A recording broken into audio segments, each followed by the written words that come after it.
ఓం గం గణపతయే నమః. స్వర్ణలక్ష్మి నమస్తే అస్తు. పరబ్రహ్మ స్వరూపిణి రాజ్యం దేహి ధనం దేహి సర్వకామాంచ దేహి మే. స్వర్ణలక్ష్మి అమ్మవారు ప్రతి ఒక్కళ్ళకి ప్రతి నిమిషం చక్కగా ఆనందంగా మనం అందరం ఉండే విధంగా ఆశీర్వదించాలని, దానితో పాటు మనందరికీ ఒక అధికారము, పవరు, స్టేటస్ ఉండాలని, దానితో పాటు మనందరికీ సమృద్ధిగా ధనంతో పాటు మన అందరికీ మనలో ఉన్న అనేక రకాల కోరికలు కూడా తక్షణమే అమ్మవారు మనకి నెరవేర్చేలాగా మనకు అమ్మవారి యొక్క కరుణాకృప మన మీద ఉండాలని చెప్పేసి అమ్మవారిని ప్రార్థిస్తూ సెప్టెంబర్ మాసం యొక్క రాశి ఫలాలు ఎలా ఉన్నాయో మనం చూసుకుందాం. సెప్టెంబర్ మాసం యొక్క రాశి ఫలాలు ఎలా ఉన్నాయో మనం చూద్దాం. ఇందులో కనుక మనం గమనించుకుంటే ఈ మాసం మనకి చవితితో స్టార్ట్ అయ్యి మరలా చవితితో ఎండ్ అవుతుంది. ఈ మధ్యలో 11 రోజులు శ్రావణ మాసం, మిగతాది మనకి భాద్రపద మాసం ఉంది. ఈ మాసంలో మొత్తం టోటల్గా ఈ సెప్టెంబర్ మంత్లో మనకి కొన్ని ముఖ్యమైన రోజులు ఉన్నాయి. ఇవి ప్రతి ఒక్కళ్ళు సెలబ్రేట్ చేసుకోవాలని, అందరూ ఆనందంగా ఉత్సాహంగా ఉండాలని చెప్పేసి నేను కోరుకుంటున్నాను. అందులో ముఖ్యంగా ఫస్ట్ పండగ మనం చేసుకోవాల్సింది శ్రీకృష్ణ జన్మాష్టమి. సెకండ్ది పోలాల అమావాస్య. అంటే అది చాలా చాలా ముఖ్యమైన పండుగ. అమ్మవారు చాలా ఈజీగా మనందరికీ ఈజీగా వరాలు ఇచ్చే అమ్మవారిని మనం చెప్పుకోవాలి. ఎవరికైతే పిల్లలు చనిపోతూ ఉన్నారో, పిల్లలు సరిగ్గా ఎదగటం లేదో, ధనం మన ఇంట్లో ఉండటం లేదో, ఈ పండుగ జరుపుకోవాలి, ఈ పోలాల అమావాస్య అని చెప్పేసి నేను కోరుకుంటున్నాను. తర్వాత మనకి భాద్రపద మాసం స్టార్ట్ అవుతుంటే మనకి వినాయక చవితి స్టార్ట్ అవుతుంటుంది. దాని తర్వాత ఇంకొకటి ముఖ్యమైన విషయం ఏంటంటే, నేను అందరూ గమనించుకోవాల్సింది, మనకి పితృపక్షాలు స్టార్ట్ అవుతున్నాయి. వీటిని మహాలయ పక్షాలు అంటారు. ఇది 27వ తారీఖు నుంచి స్టార్ట్ అవుతుంది. ఈ పితృపక్షాలు ముఖ్యంగా ఎవరైతే అధికారం రాకుండా, ప్రమోషన్స్ రాకుండా, ఉద్యోగంలో ఆటంకాలు పడుతుందా, తల్లికి పిల్లలకి మధ్య గొడవలు వస్తూ ఉన్నాయా, ఎవరైతే లైఫ్లో స్టాగ్నేటెడ్గా గ్రోత్ లేకుండా ఉన్నారో, మీ ఇండివిజువల్ జాతకంలో పితృదోషం ఉన్నా, కాలసర్ప దోషం ఉన్నా, త్రిపిండి దోషం ఉన్నా కానీ ఇలాంటి వాళ్ళు ముఖ్యంగా ఈ యొక్క పితృపక్షాల సమయాన్ని సద్వినియోగం చేసుకొని పితృదేవతలకు ఆశీర్వాదం తీసుకొని తద్వారా మీ పిల్లలకి శ్రేయస్సుకు ప్లస్ వారికి సరిపడిన ధనం అంతా మీకు రావాలని చెప్పేసి నేను కోరుకుంటున్నాను. అందుకని పితృపక్షాలను ప్రతి ఒక్కళ్ళు సెలబ్రేట్ చేసుకోవాలని చెప్పేసి నేను కోరుకుంటున్నాను. ఇవి అంతా ఒక ఎత్తు అయితే, జ్యోతిష శాస్త్రంలో మనకి సెప్టెంబర్ మంత్లో 4 గ్రహాలు మారుతూ ఉన్నాయండి. ఈ 4 గ్రహాల యొక్క ప్రభావం 12 రాసుల వారికి ఎలా ఉందో మనం చూద్దాం. ముందులో మారే గ్రహాలు ఏంటి మనం చూసుకుంటే, శుక్రుడు వచ్చేటప్పటికి సెప్టెంబర్ 2న, బుధుడు సెప్టెంబర్ 7న, అలానే సూర్యుడు వచ్చేటప్పటికి సెప్టెంబర్ 17th, తర్వాత కుజుడు వచ్చేటప్పటికి సెప్టెంబర్ 18th. అంటే టోటల్గా 2nd, 7th, 17th, 18th ఈ యొక్క డేట్లో గ్రహాలు మారుతూ ఉన్నాయి. టోటల్గా ఈ గ్రహాల యొక్క ప్రభావం మనకు 12 రాసుల మీద ఎలా ఉందో మనం తెలుసుకుందాం. సెప్టెంబర్ మంత్ మకర రాశి వారికి రాశి ఫలాలు చూసుకుంటే కొంచెం ఛాలెంజింగ్ గా ఉండే మంత్ అని మనం అనుకోవాలి. పెద్ద అంత ఫ్లోరిష్మెంట్ అయితే ఉండదు, అంత పెద్ద ఇబ్బందులు కూడా ఉండవు. కానీ ఎనీవే ఇది కొంచెం మీకు ఫ్రిక్షన్, ఓకే, అనవసరమైన అపవాదుల్ని, ఆటంకాలని కలిగించే మంత్గా మీకు ఉంటుంది. ఈ మంత్ కొంచెం జాగ్రత్తగా ఉండాల్సిన అవసరం ఎంతైనా ఉంది మకర రాశి వాళ్ళు.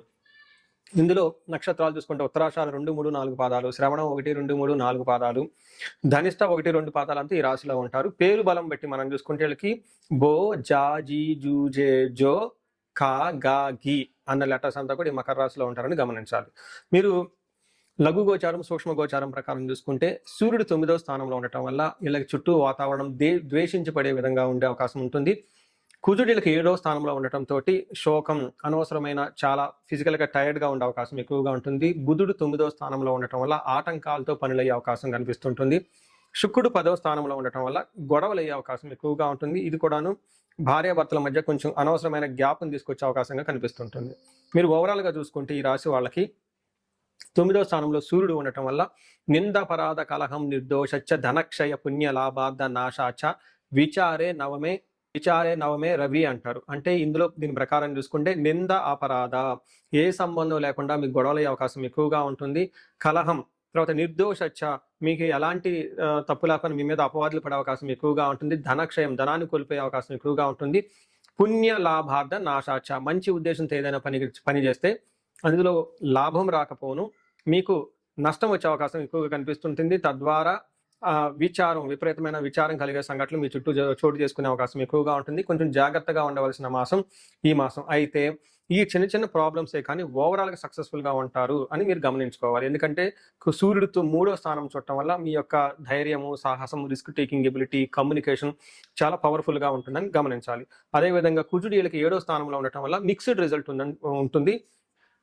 7వ స్థానంలో కుజుడు ఉండటం వల్ల అన్న వస్త్రాది రాహిత్యం, సదా క్లేశ స్వబంధుభి, కువాత పుత్రభాతృణం క్రోధ సప్తమగే కుజే అంటారు. అంటే దీని ప్రకారం ఏంటంటే అన్న వస్త్రాది రాహిత్యం, టయానికి ఫుడ్ తినకుండా, సరైన బట్టలు నీట్గా మెయింటైన్ చేయకుండా, తర్వాత ఎప్పుడు మనసులో బాధపడుతూ తర్వాత బంధువులతో గొడవలయ్యే అవకాశం ఎక్కువగా ఉంటుంది. ఈ టైంలో కువార్త, ఒక చెడు వార్త వినే అవకాశం కూడా మీకు ఈ రాశి వారికి కనిపిస్తుంది. పుత్ర భాతృణ క్రోధః, పుత్రులతోటి అన్నదమ్ముల మధ్య గొడవలు కూడా వచ్చే అవకాశం ఎక్కువగా ఉంటుంది. అయితే ఈ టైంలో బిజినెస్‌లో ప్రాఫిట్స్ మాత్రం చక్కగా ఉంటుంది. ఫ్యామిలీకి సంబంధించిన వ్యవహారాల్లో కొంచెం జాగ్రత్తగా ఉండాలి. ధనానికి సంబంధించిన వ్యవహారాల్లో కూడా చక్కగా ఉండాలి. వీళ్ళకి కొంచెం ధనాన్ని పోగొట్టుకునే అవకాశం కనిపిస్తుంటుంది. అయితే శుక్రుడు కూడా వీళ్ళకి 10వ స్థానంలో ఉండి మిక్స్డ్ రిజల్ట్ ఇస్తున్నారు. సరైన రిజల్ట్ ఎవరు అని తెలుసుకోవచ్చు. ఒక ప్రకంగా ఈ టైంలో ఈ రాశి వాళ్ళు ఎడ్యుకేషనల్‌గా కొత్త కోర్సులు చేరే వాళ్ళకి అనుకూలంగా ఉంటుంది. కొత్తగా వెహికల్ కొనుక్కునే వాళ్ళకి అనుకూలంగా ఉంటుంది. అయితే వీళ్ళకి 10వ స్థానంలో శుక్రుడు ఉండటం తోట మనకేం చెప్తారంటే లేడీస్ నుంచి కొంచెం ప్రాబ్లమ్స్ వచ్చే అవకాశం ఉంటుంది. లేడీస్ అయితే జెంట్స్ నుంచి కొంచెం ప్రాబ్లమ్స్ వచ్చే అవకాశం కనిపిస్తుంది. మనకి సంస్కృతంలో వెకలం చైవ నిశ్చత్వం మర్ధానాశనం రిపో భయం శ్రీ సౌఖ్య హాని మాప్నోతి దశమస్తే భృగునందనే అంటారు. అంటే ఎప్పుడైతే శుక్రుడు 10వ స్థానంలో ఉంటారో వెకులం మనసులో ఏదో ఒక బాధపడుతూ ఉంటారు.